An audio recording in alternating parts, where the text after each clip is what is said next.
रंगदेवतेला सादर अभिवादन करून कलारंजन आंबेगाव पुणे सादर करीत आहे नाट्यवाचक नाटक उत्तर क्रिया.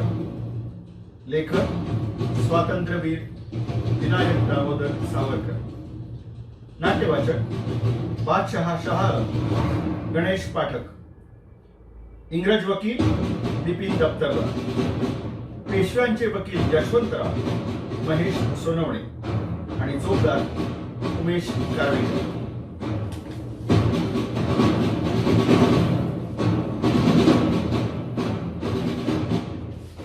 Mighty Emperor बादशाह शाह आलम, अंग्रेज बटू की तरफ से हम आपको अर्ज करते हैं कि इन मराठों को विश्वास नहीं रखना. आज त्यांचा वकील तुम्हाला घेऊन जाण्यास आला आहे. तुम्ही यांचे बरोबर दिल्लीला जाल तर ते तुम्हाला पकडून कैद करतील. कैद. सर थे बिल्कुल कनिंग पीपल है, बड़े लुच्चे लोग हैं. वकील, तुम अंग्रेज बहादुर हमारे ईमानदार सेवक है, इसीलिए तो हमने कंपनी सरकार को बादशाही दिवाण और नवाब बनाया. भाऊसाहेब आणि अब्दाली हे दोघेही माझ्या बादशाहीचे दुश्मन. दिल्ली भोवती लढू लागले तेव्हा जीव घेऊन आम्ही तख्त सोडून पळालो. ते आज 10 वर्षे दारोदार भिकाऱ्यासारखे फिरत फिरत सध्या या अलाहाबादेत सुजा उद्दौल्याच्या आश्रयात आहोत. पण आम्हास दिल्लीस नेऊन तख्तावर बसविण्याचे साहस कुणीही करीना. तेव्हा आम्ही पुण्यास पेशवे सरकारशी आम्हास दिल्लीस न्यावे म्हणून बोलणे केले. आता नाही म्हणू तर साफ बुडू. नाईलाज है, कम नसीबी है, लेकिन क्या करे. आमचे स्वतःचे मोठमोठे पिढीदार मुसलमान सरदार रोहिले, पण पानपतानंतर आम्हास दिल्लीस न नेता तेच बादशाही खाऊन टाकीत आले. मराठे 1 काफर तर मुसलमान 7 काफर. अब हम किसके बल से मराठों को नाराज कर सके.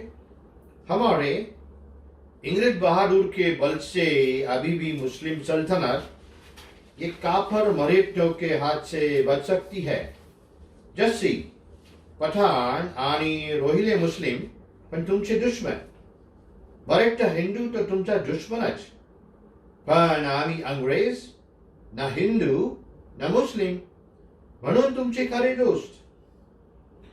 जहापना, मराठे के वकीली मुतालिक राव राजे यशवंतराव आते हैं.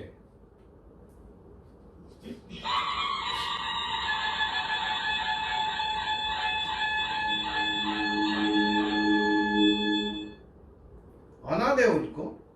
अंग्रेज बहादुर के वकील भी इधर ही होंगे. आइए वकील साहब, फरमाओ क्या अर्ज है. दुसरा अर्ज काय असणार. बादशाह, नजीब खान तुमचा सगळा आधार.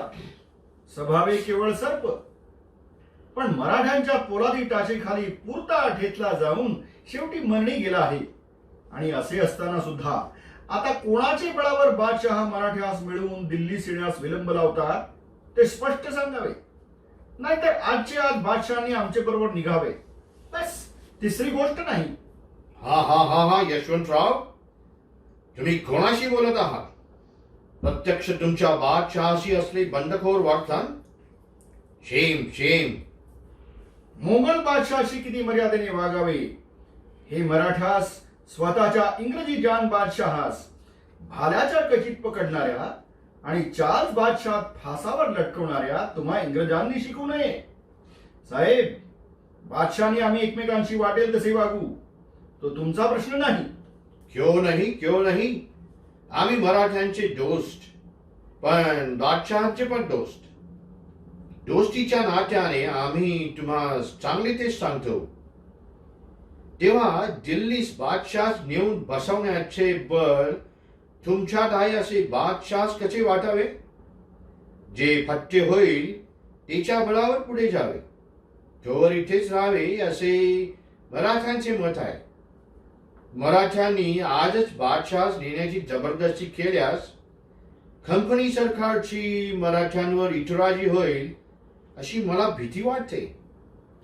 बादशहाशी चाललेल्या मराठ्यांच्या राजकारणात इंग्रज जर कोणी नसती ढवळाढवळ करतील तर आजच्या इंग्रजांशी असलेल्या मराठ्यांच्या मैत्रीच्या हातात वैराची तलवार दिसू लागेल अशी मलाही भीती वाटते.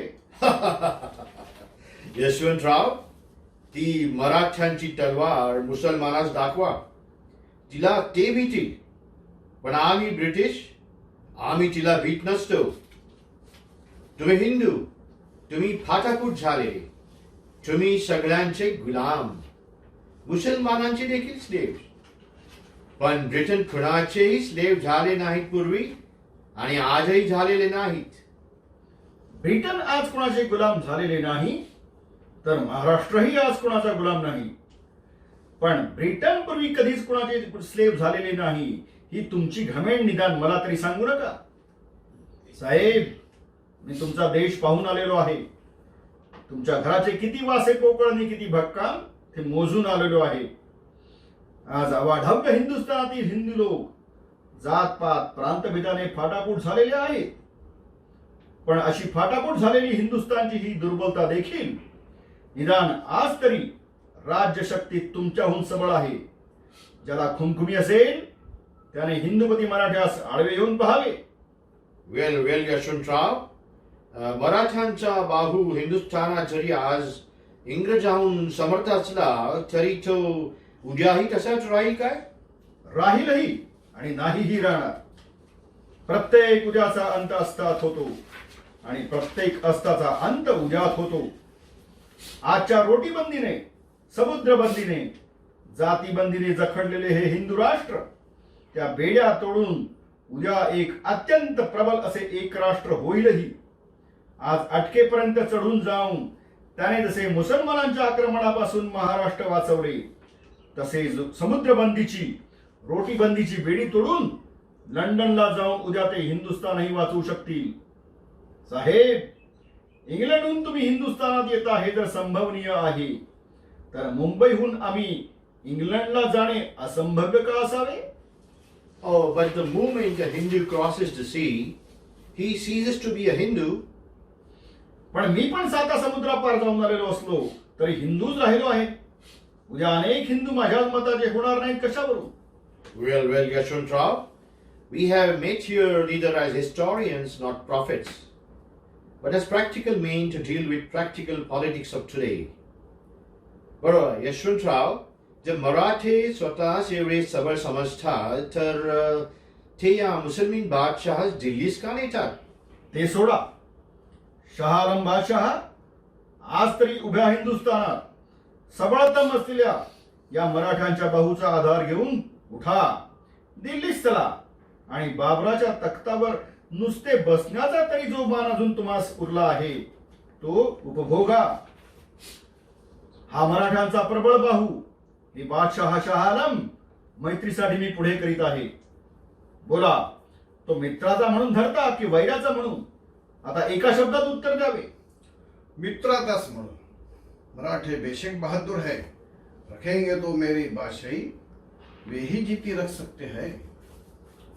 हाँ हाँ हाँ, बादशाह बादशाह, वो मराठों का हाथ है, इंग्रज बहादुर का हाथ इधर है. आम्ही इंग्रज तुम्हा स्वतः दिल्लीस नेतो, इकडे या.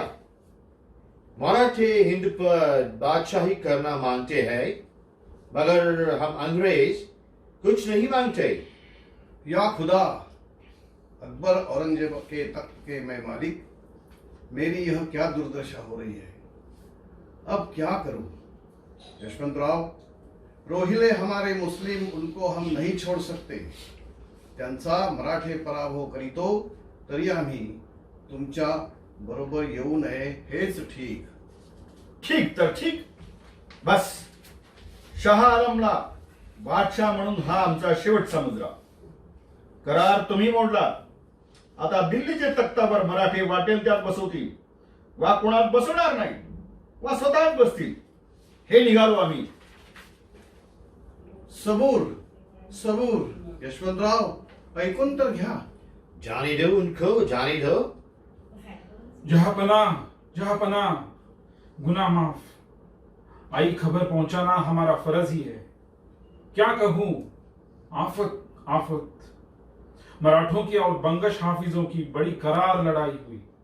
दो बाजू की 1.5 लाख फौज लड़ी, लेकिन मराठ्यांनी पठाण रोहिल्यास साप बुडवले। बंगश हाफिज उधळून गेले। फौजेतील सारा पठाण मराठ्यांनी कापून काढला। दुआभर अवांतर पठाण रोहिले पळत आहे आणि पानपतचा सूड म्हणून गरजत मराठी सेनानी स्वार्थांचा पाठलाग करत आहे। हर हर महादेव, हर हर महादेव। अफसोस अफसोस, आखिर में असली पानपत तो काफरों ने ही जीता। या खुदा, दुश्मन ने वैर चुकाया, तकदीर फूट गई। अब क्या लड़े जो हाथ की तलवार टूट गई। हा पहा, मी मराठ्यांचा मैत्रीचा हात घट्ट धरला। यशवंतराव, औरंगजेबाच्या वंशजाने ही आपली मान मराठ्यांच्या हातात दिली आहे। तरी देखील आपण जर अजूनही मराठ्यांशी प्रामाणिकपणे विश्वासून वागाल तर मराठी तुमच्या केसासही धक्का लावणार नाही। चलावे आपण।